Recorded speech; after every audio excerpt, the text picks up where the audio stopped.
Ikinaugma ni Presidential Task Force on Media Security Executive Director Undersecretary Paul Gutierrez an maray na ibanan kan mga media asing kapulisan sa Albay. Kasunod ini kang pagbisita niya kanakaaging Sabado, Setyembre 9 sa probinsya, kung saan nagkaigwa siya ng pagkakataon na personal na makahuron ang miyembros kang Albay Press Club as in Profile Press Corps. Inot kay ni, nagkaigwa ng courtesy call kay PNP Bicol Regional Director Police Brigadier General West Raimundo Obinque si Yusek Gutierrez.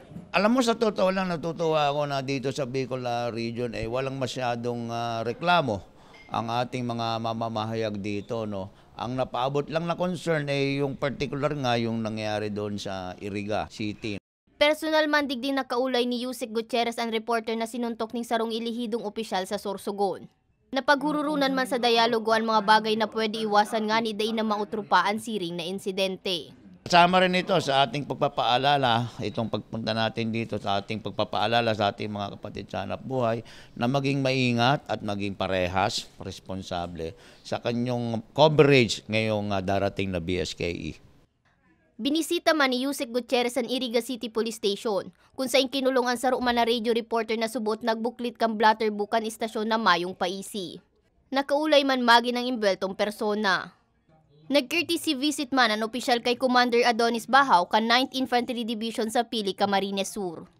Pagirumdom ni Yusek Gutierrez, in kaso man umabot sa punto na magkaigwan ng death threat, importante na maipaabot ini sa kapulisan o sa indang Facebook page. Sa atin po mga kapatid sa hanapbuhay, palapit pong muli ang ating halalan. Tayo po'y mag-ingat, no?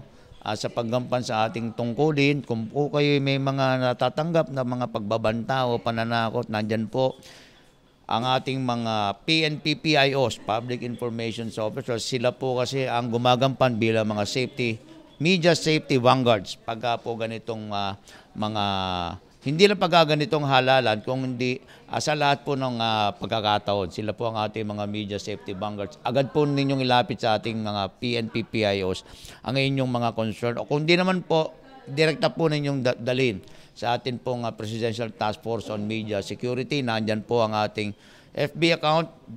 Mientras tanto, dapit naman sa planong pag-accredit sa mga vlogger bilang katuwang sa paghatod ng mga magkakanigo as napapanong impormasyon sa publiko, pagdudoon kang opisyal, kinakaipuan kay nininhirarom na pag-aadal, urog pandelikadong propesyon ng pagbabalita.